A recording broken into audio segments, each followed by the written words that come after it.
जयति मङ्गलं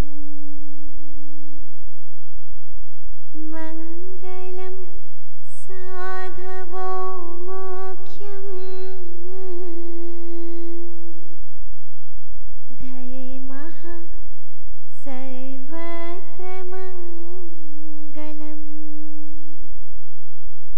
धर्मः सर्वत्र मङ्गलं धर्मः सर्वत्र मङ्गलम्।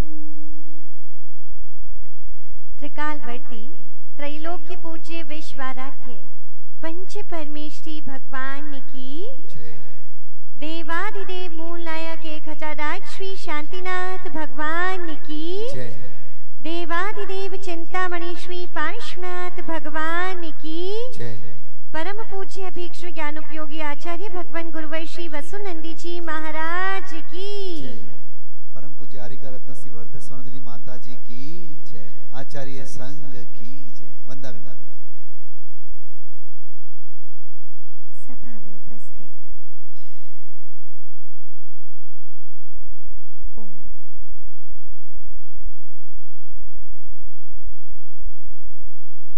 सभा में उपस्थित आप सभी धर्म स्नेही सच श्रद्धालु जिन शासन की छत्र छाया में रहने वाली देव शास्त्र गुरु के चरणों में समर्पित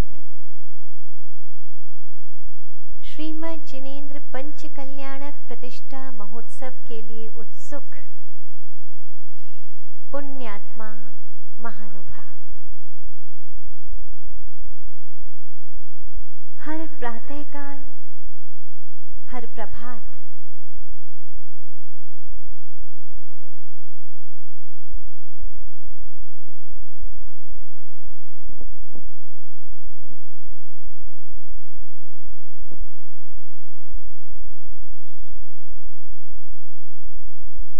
हर प्रातःकाल और हर प्रभात अपने साथ नवीन ऊर्जा उल्लास उमंग लेकर के आता है। रात्रि तक जितना एग्जॉस्ट हो चुके होते हैं प्रातःकाल व्यक्ति उतना ही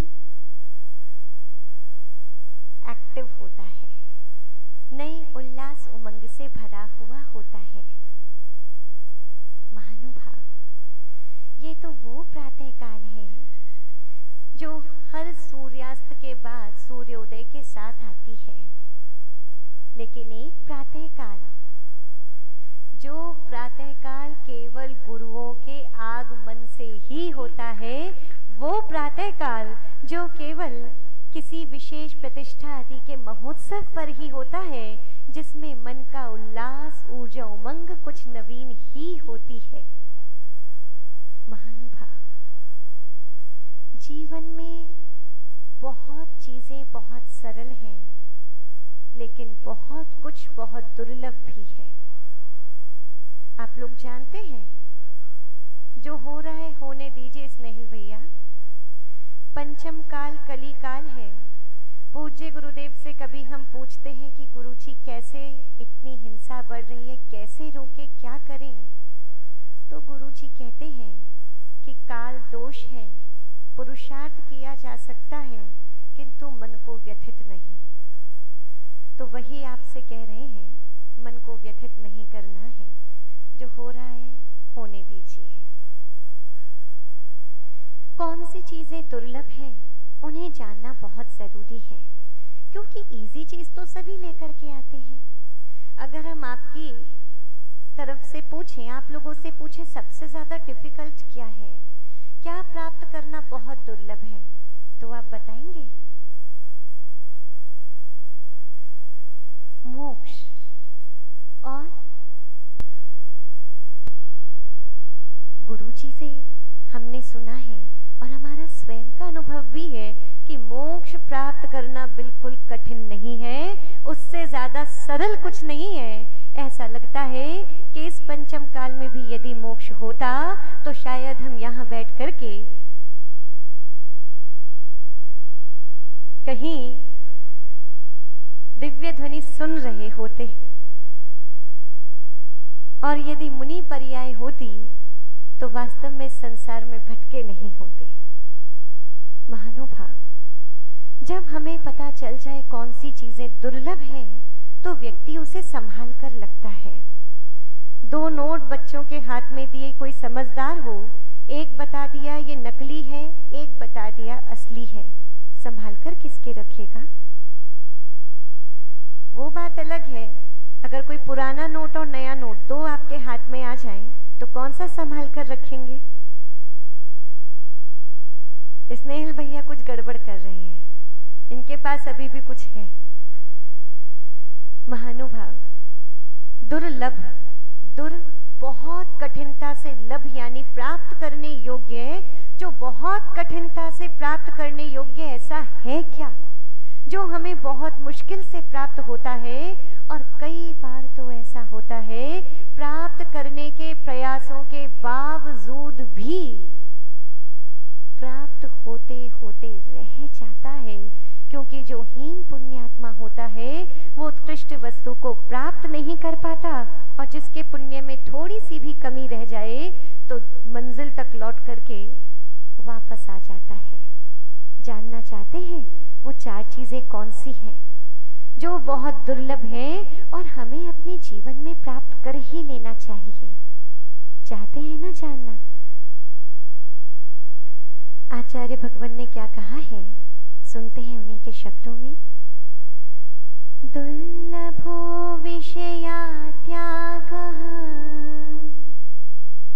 दुर्लभो तत्वदर्शनः, दुर्लभो सहजावस्था, दुर्लभो सद्गुरुवचः। आचार्य भगवान ने कहा सबसे पहली चीज जो बहुत डिफिकल्ट है, बहुत मुश्किल है, जिसे मनुष्य प्राप्त नहीं कर पाता, वो है विषय त्याग। विषयों का त्याग, विषयों से विरक्ति, संसार शरीर भोगों से विरक्ति बहुत मुश्किल है। दान करना सरल है, भक्ति करना सरल है, पूजा करना सरल है, स्वाध्याय में भी व्यक्ति बैठ जाए सरल है, लेकिन उसको संसार शरीर भोगों से विरक्ति हो जाए ये बहुत कठिन है। आप कहेंगे माता जी, हर व्यक्ति मुनि महाराज को आहार दान भी तो नहीं दे सकता, हर व्यक्ति जिन भक्ति भी तो नहीं कर सकता। आप बिल्कुल ठीक कह रहे हैं, लेकिन शास्त्रों में पढ़ने में आपने भामंडल के विषय में पढ़ा होगा, जिस भामंडल ने बार बार भावना भाई कि बस कुछ समय और रुक जाऊं फिर मुनि बन जाऊंगा। ऐसी भावना भाई अरविंद भैया, उसने कहा कि बस थोड़ा समय और फिर मुनि बनूंगा, बस थोड़ा समय और फिर मुनि बनूंगा। मुनि राजों को आहार दान दिया, खूब चौके लगाए, सब कुछ किया, लेकिन संसार शरीर भोगों से विरक्त होकर के मुनि दीक्षा नहीं ले पाया। आयु का अवसान काल आ गया, लेकिन उसे भोगों से विरक्ति नहीं हो पाई। महानुभाव, इसीलिए यहाँ पर कह रहे हैं दुर्लभो विषया त्यागा, विषयों से त्याग बहुत दुर्लभ है। ग्रहण करना बहुत आसान है और छोड़ना बहुत कठिन है। संग्रहण बहुत आसान है। किस किस को शॉपिंग करना पसंद है? नहीं, ऑनेस्टली अगर आवाज, हाँ ऑनेस्टली आप लोग बता सकते हैं, हमसे तो अब डर नहीं लगता होगा ना। किसको पसंद है? हाँ सबको पसंद है, सबका चेहरा बता रहे हैं, अभी भी ले जाओ। और कुछ लोगों की तो पंचकल्याण प्रतिष्ठा की बड़ी जोर शोरों से चल भी रही है। कभी इंद्र आकर कहते हैं माता जी इंद्राणी को थोड़ा हिंट कर दो, थोड़ा कम में काम चला ले। तो महानुभाव, शॉपिंग, अब एक तथ्य देखिए, शॉपिंग यानी आप कुछ चीज को इकट्ठा करने लेकर आ रहे हैं। कितने लोगों ने कितनी चीजें इकट्ठी कर ली, लेकिन यदि हम पहुंचे कि जो व्यक्ति जितने वस्त्र लेकर के आए हैं, क्या पुरानों में से एक भी वस्त्र का त्याग किया? बोले त्याग नहीं किया। त्याग करना मुश्किल है और इकट्ठा करना आसान है। पुराने पुरानी वस्तु से भी राग छूटता नहीं है। कई बार तो नव विवाहिता एक पुत्र वधू घर में आती है और कहती है, मम्मी जी इनका काम नहीं है, इन्हें बाहर कर दें। देखो सब अम्मा जियां हंस रही हैं। बोले हमने भी कह दिया था भैया, हमने बचपन से जोड़ करके रखी है, इन्हें रखे रहने दो। महानुभाव, त्याग करना वास्तव में बहुत दुर्लभ है। त्याग करना तो दुर्लभ है, लेकिन त्याग की भावना मन में आना भी बहुत दुर्लभ है। दुर्लभ है मन में, घर में बैठ करके मन में भावना बनी कि चलो जिनेंद्र भगवान के द्वार पर पहुंचना है, उतने समय के लिए घर का त्याग करके आना मुश्किल है, और घर के त्याग करके व्यक्ति आ भी जाए तो अपना पूरा संसार तो हाथ में लेकर आ ही जाता है। समझ रहे हैं ना क्या लेकर आते हैं? मोबाइल। कनेक्टिविटी नहीं टूटनी चाहिए। अरे संसार की कनेक्टिविटी नहीं टूटेगी तो फिर सही का भान कैसे होगा? कनेक्टिविटी तोड़ने के लिए ही और यथार्थ को जानने के लिए ही थोड़ी देर के लिए सांसारिक उपकरणों को छोड़ देना चाहिए। एटलीस्ट उतने टाइम के लिए जितने टाइम के लिए आप जिनेंद्र भगवान के दर पर आए हैं। महानुभाव, एक और उदाहरण आता है पुष्पडाल मुनिराज का। नाम सुना है आप लोगों ने? पुष्पडाल मुनिराज जिन्होंने दीक्षा तो ले ली, लेकिन 12 साल तक भी अपनी स्त्री से विरक्त नहीं हो पाए। वो विरक्ति बहुत मुश्किल है। अब इस उदाहरण को देख करके तो ऐसा लग रहा है किंचित वेश धारण करना भी सरल है, लेकिन विषयों का त्याग बहुत कठिन है। महानुभाव, राजा श्रेणिक जिसने भगवान की दिव्य ध्वनि सुनी, मुख्य श्रोता बनकर के, और 60,000 प्रश्नों के उत्तर भगवान से प्राप्त कर लिए। आप सोचिए, जब आप 2 शब्द आचार्य महाराज आपसे कह देते हैं, आप उनके सुनते हैं तो आपका हृदय इतना आनंदित हो जाता है। आकर बताते हैं कि आज तो आचार्य श्री ने हमसे ऐसे बोला। उनके 2 शब्द सुनकर के मन में इतना आनंद आता है। वो राजा श्रेणिक जो समव शरण में बैठ करके भगवान की दिव्य ध्वनि सुनता रहा, गर्धर परमेष्ठी के माध्यम से शंका समाधान करता रहा, गौतम गर्धर के चरणों में बैठ करके, वह राजा श्रेणिक भी उस समय विषयों से विरक्त हो नहीं पाया। विषयों से विरक्ति बहुत मुश्किल है। पूज्य गुरुदेव एक बात कहते हैं कि संसार में उसने बहुत बड़ी बात कर ली। संसार में उसने बहुत बड़ी बात कर ली जिसने खुद की खुद से मुलाकात कर ली। ये वास्तव में बहुत बड़ी बात है। एक व्यक्ति यदि स्वयं को जान जाए, स्वयं को पहचान जाए, आप पता नहीं दिन भर में कितने लोगों से मिलते हैं, कितने लोगों से बात करते हैं। और अगर आप लोग बिजनेसमैन हैं तो आपको तो याद भी नहीं रहेगा, अगर हम शाम को आकर के कोई आपसे कहे लिस्ट बना करके दो आज आप किन किन से मिले, तो पॉसिबिलिटी है कि आप लोग लिस्ट भी नहीं दे पाएंगे। तो महानुभाव, इतने लोगों से मिलते हैं, इन सब लोगों से मिलने से पहले दिन भर सबसे मिलो, लेकिन एक बार अपनी आत्मा से मिल लो। एक बार शांति में बैठ जाइए और बैठ करके अपने आप से पूछिए, क्या चल रहा है? सब ठीक है? जब आप किसी से मिलते हैं तो आपका पहला प्रश्न, सब ठीक है? सब कुशल मंगल? क्या चल रहा है? ये ही प्रश्न अपनी आत्मा से पूछना। अगर आपकी आत्मा जवाब दे दे सब कुछ ठीक चल रहा है, तब तो आप बिल्कुल निश्चिंत रहना। लेकिन आपकी आत्मा यदि अंतरात्मा कहीं लौट करके जवाब दे दे, क्रोध चल रहा है, मायाचारी चल रही है, अहंकार के पर्वत पर चढ़ना चल रहा है, तो उसी समय उसी मार्ग से वापस लौट जाना, आगे बढ़ना नहीं।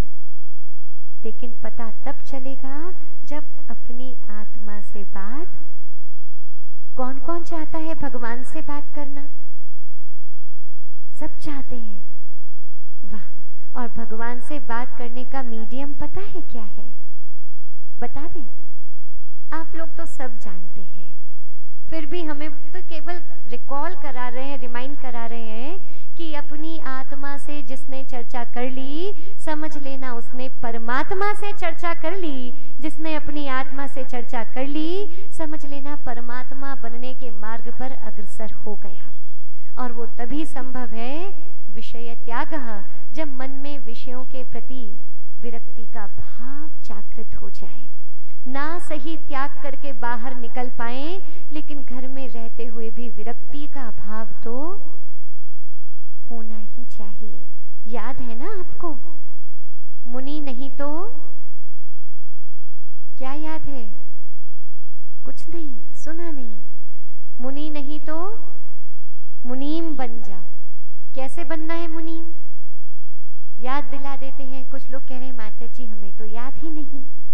मुनीम यानी सेठ जी के यहाँ एक मुनीम जी काम करते थे, लाखों रुपए दिन भर में आ रहे हैं, लाखों रुपए दिन भर में हाथों से जा रहे हैं, लेकिन मुनीम जी की आसक्ति उस द्रव्य में है क्या? पक्का नहीं है। लेकिन क्यों? अगर सेठ जी को बहुत बड़ा प्रॉफिट हो जाए तो भी मुनीम को फर्क नहीं पड़ रहा, और सेठ जी को अगर बहुत बड़ा लॉस हो गया तो भी फर्क नहीं पड़ रहा। उनको तो मिलना है जितना मिलना है।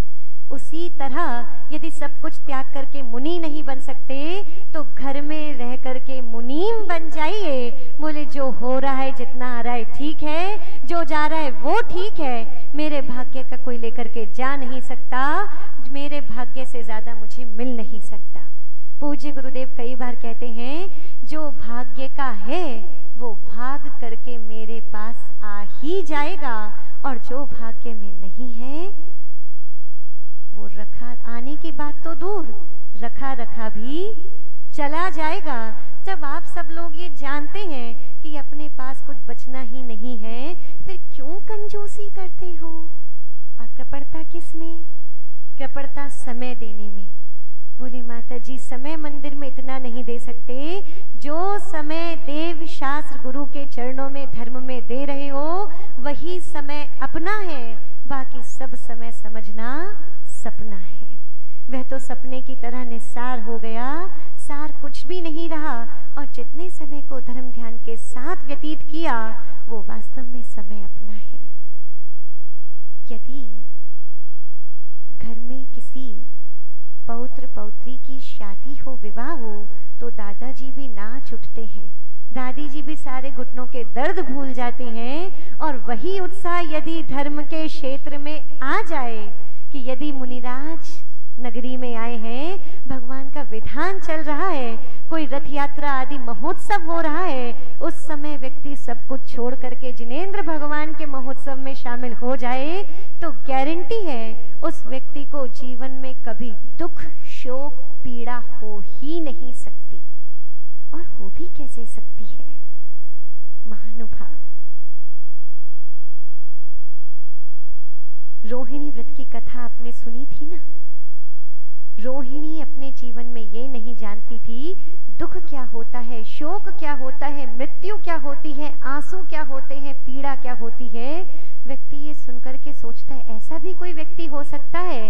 हाँ, आप भी ऐसे हो सकते हैं, लेकिन केवल और केवल एक ही शर्त है कि अपना समय, अपना धन, अपना शरीर, अपने वचन अधिक से अधिक धर्म ध्यान में व्यतीत करें, धर्म ध्यान में लगाएं, उसके बाद इन सब से परांगमुख हो जाएंगे। तो पहली चीज जो बहुत डिफिकल्ट है वो क्या है? विषयों का त्याग। विषयों का त्याग बहुत मुश्किल है। दिन में कुछ सेकंड बैठ करके सोचना, आंखें बंद करके, कि इसमें से मेरे साथ क्या क्या जाने वाला है। वो जिनके पीछे मैं पड़ा हूँ, जिनके पीछे मैं अधिक से अधिक समय दे रहा हूँ, उसमें से क्या मेरे साथ जाने वाला है।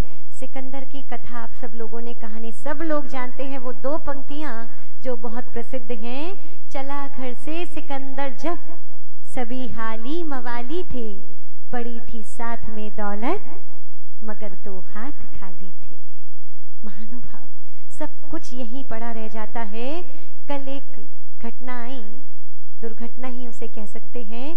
पूज्य गुरुदेव के परम भक्त उनकी 23 साल की बेटी कुछ नहीं बाथरूम में गई लेकिन बाहर निकली नहीं। महानुभाव, युवावस्था, वृद्धावस्था, प्रौढ़ावस्था, कोई भी अवस्था हो, मृत्यु कभी दस्तक दे करके नहीं आती। वो तो जब आती है सीधे आती अटैक करती है। व्यक्ति यदि इस भ्रम में पड़ा रहे कि कल कर लूंगा, परसों कर लूंगा, अभी तो बहुत समय है, समय कितना शेष है ये हम नहीं जान सकते। तो महानुभाव, मन में पूरे दिन में कम से कम कुछ क्षणों के लिए बैठ करके चिंतन जरूर करना। ऐसे चिंतन से विषयों से विरक्ति होती ही है। दूसरी बात कही, दुर्लभो तत्व दर्शनः।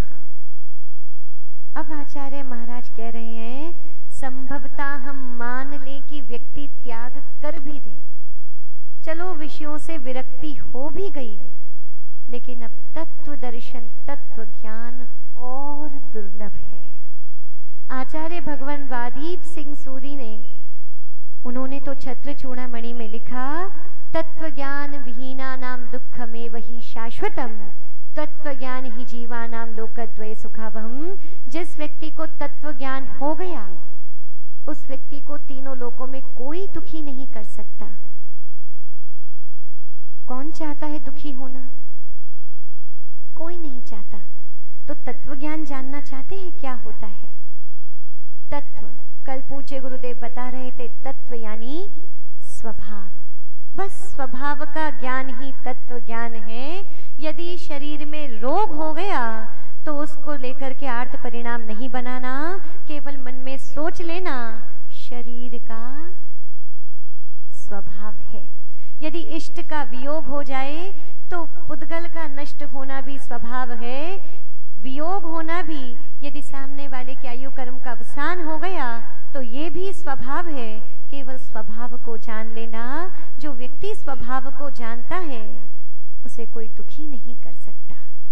एक बार पांचों पांडवों को जब अज्ञातवास मिला, वनवास मिला था, तो व्यक्ति अक्सर कहा करते थे पांचों पांडवों को देख करके, बोले ये देखो, इनके चेहरों पर कभी कलुषता ही नहीं देखी, जब देखो मुस्कुराते रहते हैं। तब एक व्यक्ति ने कह दिया, भैया राजा हैं, इनके पास कौन सी कमी है, ये तो मुस्कुराएंगे ही। निर्धन व्यक्ति रोए, ये राजा क्यों रोएंगे?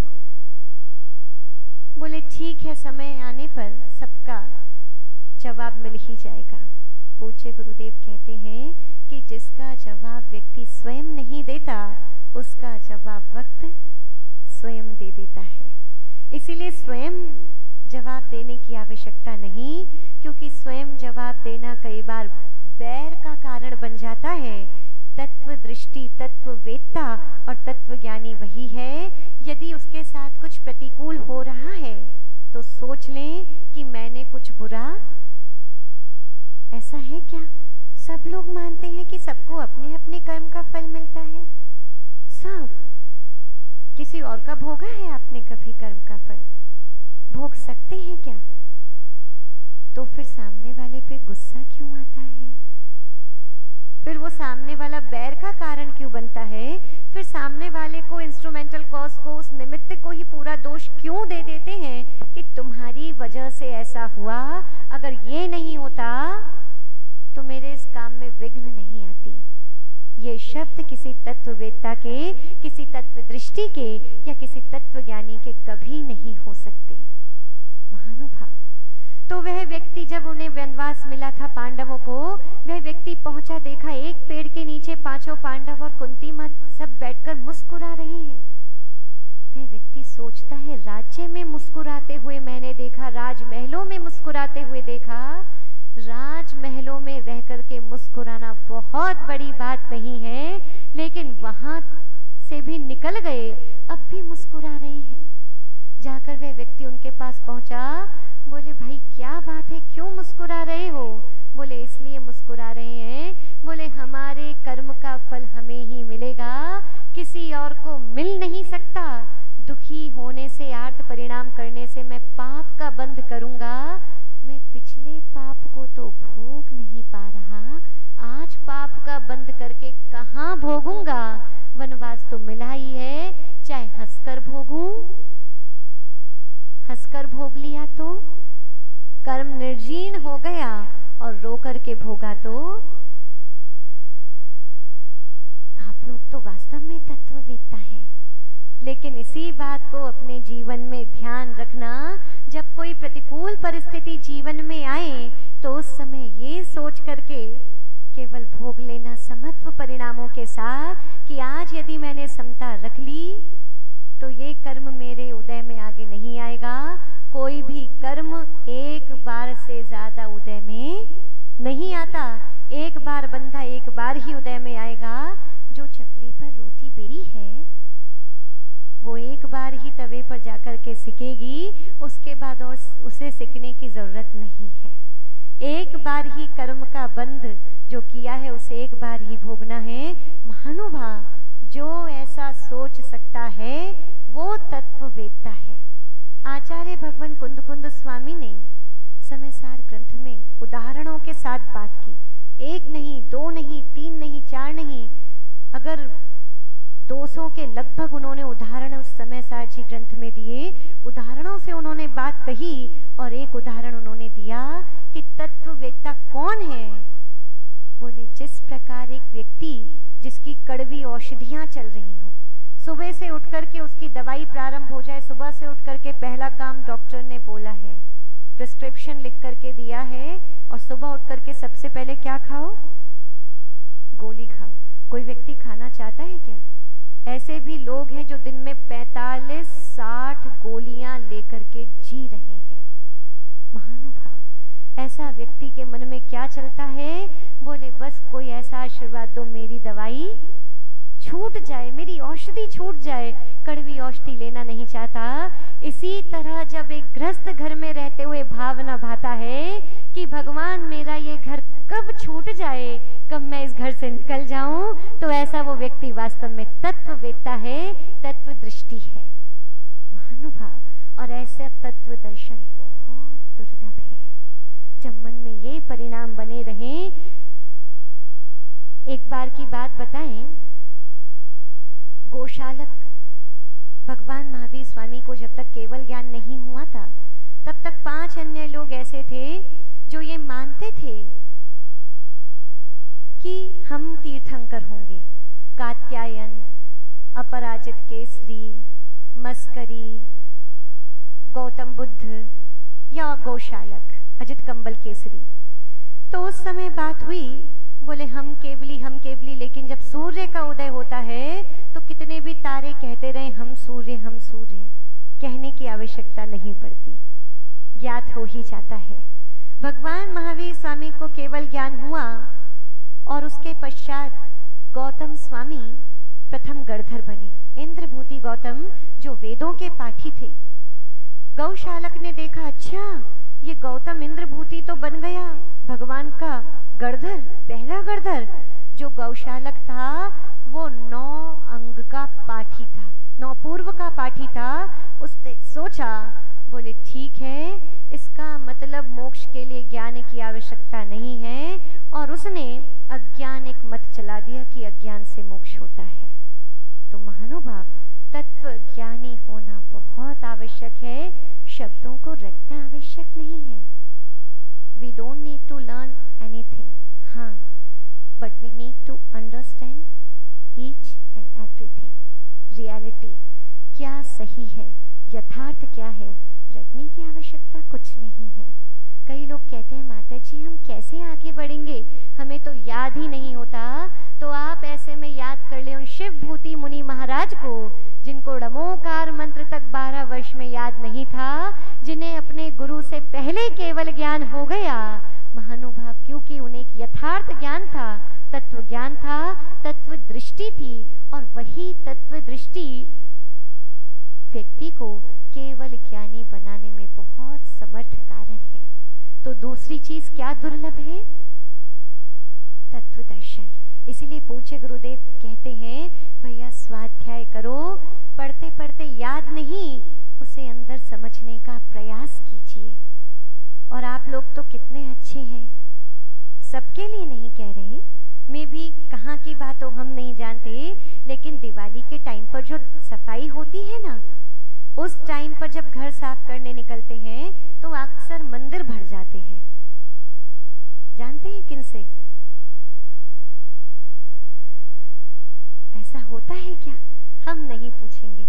लेकिन जब आप अपने घर में हर चीज के लिए अलमीरा सेट कराते हैं, हर चीज के लिए कबर्ड बनाते हैं, तो एक कबर्ड जिनवाणी की भी होनी चाहिए कि उसमें हम शास्त्र ला करके रखें और उन शास्त्रों का अध्ययन लगातार करें, निरंतर करें, क्योंकि शास्त्रों का अध्ययन ही हमारी बुद्धि को सम्यक बना देता है।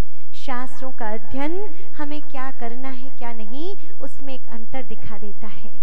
महानुभाव, ऐसे व्यक्ति हुए हरि नारायण उपाध्याय के विषय में सुना। एक बार मार्ग से गुजर रहे थे, एक पुस्तक का कहीं स्टॉल लगा हुआ था, पहुंचे, बुक से स्टॉल था, वहां पर जाकर के देखा, बड़ी सुंदर पुस्तकें थी। एक ग्रंथ, एक पुस्तक उन्हें बड़ी पसंद आई। उनके पास कुछ था नहीं, अपना कुर्ता उतार करके गिरवी रख दिया। बोले ये मेरा नया कुर्ता है, इसे रख लो, ये पुस्तक मुझे दे दो, पता नहीं कल लौट कर आऊंगा, मिले या ना मिले। पुनः कुछ दिन बाद उसके पैसे चुकाए। महानुभाव, जब वास्तव में जिनवाणी के प्रति, स्वाध्याय के प्रति ये लगाव होता है और ये लगाव हो गया, तो आपको तत्व दृष्टि और तत्ववेत्ता बनने से कोई नहीं रोक सकता। कई लोग कहते हैं, आप लोग कहते हैं माता जी, जितनी देर प्रवचन सुनते हैं उतनी देर तो हमें भी विश्वास नहीं होता कि ये हम ही हैं। मतलब जो परिणाम बन जाते हैं उस समय तो ऐसा लगता है कि सब घर बार सब बेकार है, सब परिवार सब बेकार है। फिर घर जाते हैं तो घर जैसे। उसके लिए क्या करें बताएं? बता दें। उसके लिए शास्त्र का अध्ययन। सबसे ज्यादा सीख और सबसे अच्छी और सम्यक सीख एक माँ ही अपनी संतान को दे सकती है। एक जिनवाणी माँ ही ऐसी है जो हमें संसार में सबसे अच्छी सीख दे सकती है। एक जिनवाणी माँ ही ऐसी है जो हमें संसार की दलदल से निकाल सकती है।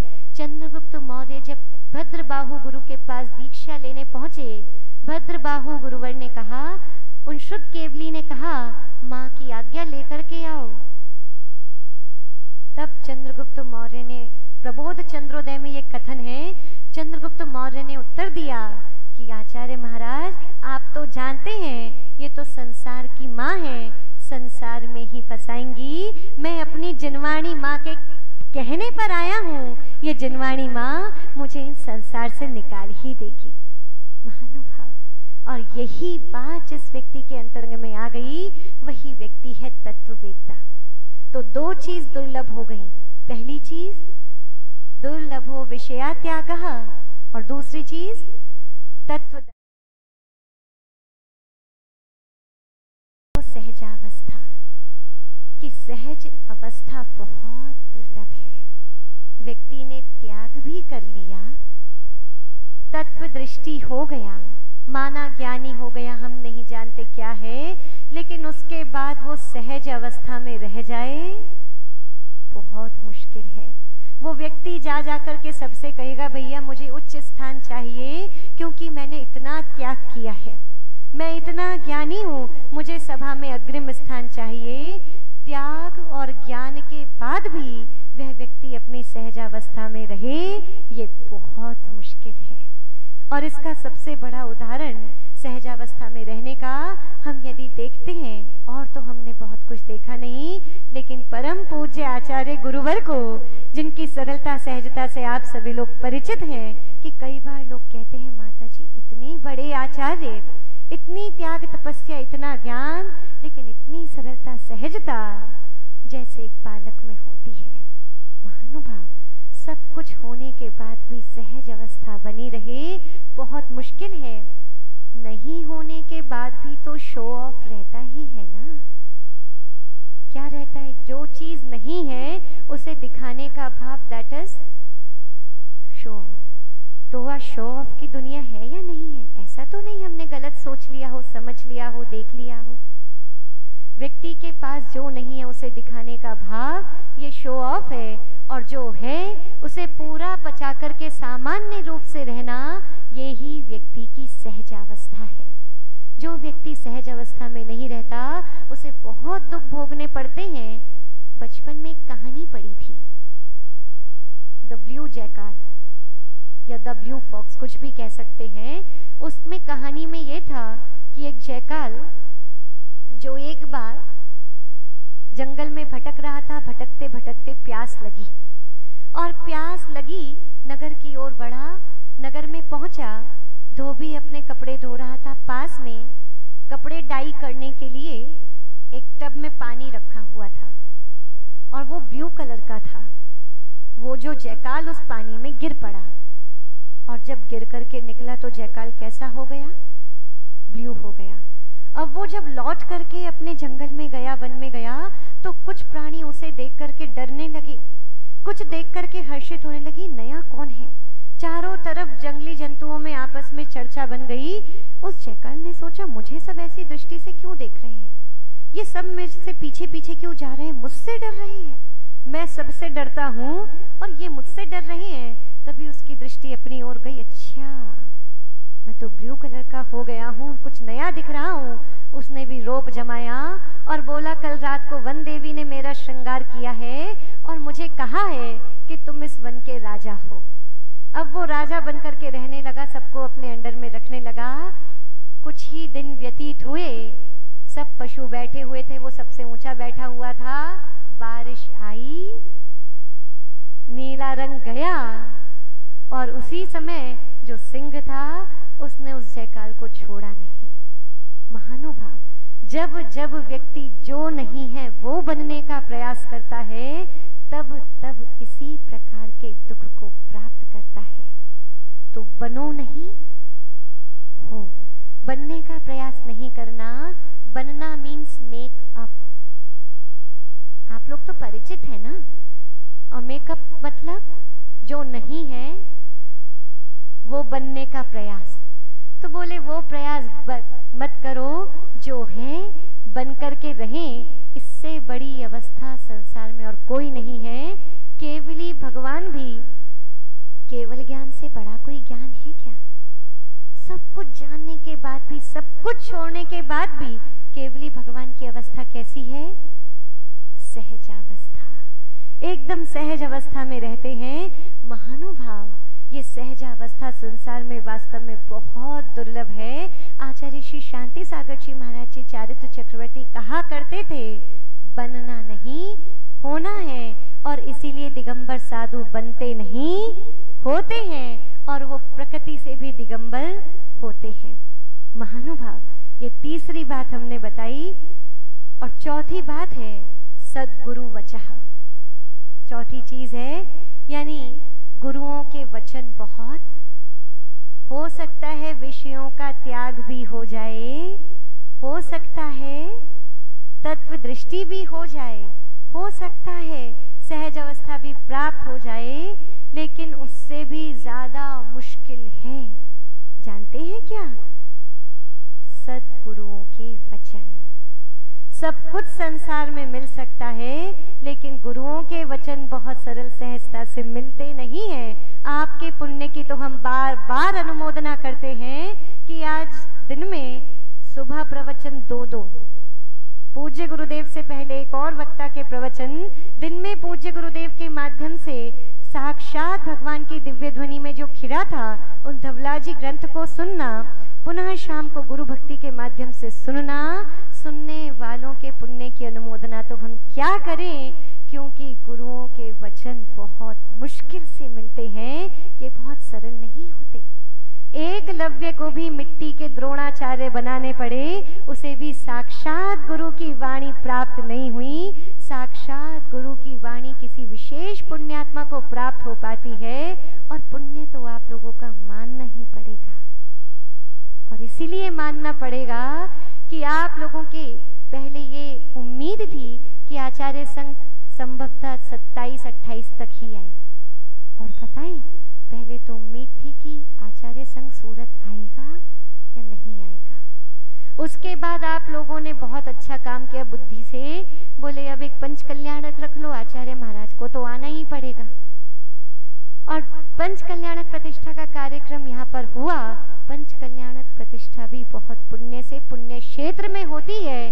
पुण्य का उदय आए और आगे पुण्य का बंद होना हो, तब ऐसा महोत्सव हो पाता है।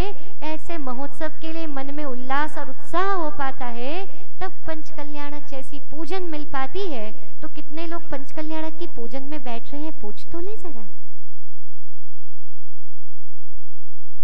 सबके हाथ ऊपर होने चाहिए।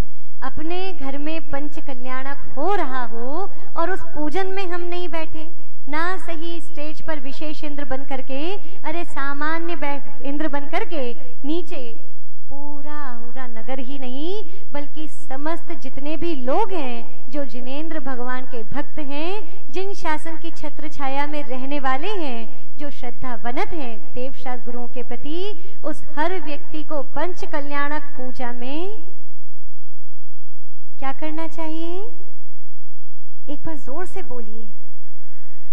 हमें ये समझ नहीं आ रहा हमारी बात का प्रभाव पड़ेगा या आपकी, इसलिए हम आपसे बुलवा रहे हैं। तो सबको बैठना ही चाहिए। और अभी हमने कहा था समय में कंजूसी नहीं करना। यहाँ से सुबह सुबह पहुंच जाना। कितने दूर है यहाँ से? लगभग 1.25 किलोमीटर है ना, पास ही है। तो वहां पर पहुंच जाना, सुबह सुबह अभिषेक पूजन करना, और वहीं पंच कल्याणक क्या होता है, क्या आनंद आता है। एक बात पूछें आपसे, कितने लोगों ने किसी भी एक मूवी, किसी भी सीरियल के एक एपिसोड को 2 बार देखा है, शौक से, मन से? नहीं, ऑनेस्टली सब कह रहे हैं, सबने देखा है, और हाथ भी ऊपर कोई नहीं कर रहा। कोई बात नहीं। हाँ, बच्चे ने किया, वो कह रहा है, वो जानता है मैं बच्चा हूं, तो उसने किया। महानुभाव, जब हम एक चीज जो हमें पसंद है उसे 2 बार, 3 बार, 4 बार, 5 बार रिपीट करते हैं, तो भगवान का पंच कल्याणक तो आप जीवन में अनंत बार भी देख लेना, तो भी उससे कहीं संतुष्टि होनी ही नहीं चाहिए। एक व्यक्ति अपने जीवन में 100 धर्मेंद्र 1000 बार बन करके भी यदि प्रतिष्ठा करा ले, तो भी उसे 100 धर्मेंद्र बन करके संतुष्टि ना हो, तो वास्तव में वह व्यक्ति धर्मात्मा है। धर्म के काम से संतुष्ट नहीं होना चाहिए। धर्म कार्यों में कैसी संतुष्टि? महानुभाव, पंच कल्याणक प्रतिष्ठा का महोत्सव का ये माहौल, कल से जब से प्रतिमा आई है, आप लोगों ने बताया तो नहीं? जो कल शाम लोग थे, सबने देख ली ना प्रतिमा चुपचाप? कैसी लगी? इतनी सुंदर, मनमोहक, मनोहारी प्रतिमाएं हैं जिनको देख करके आनंद आ रहा है।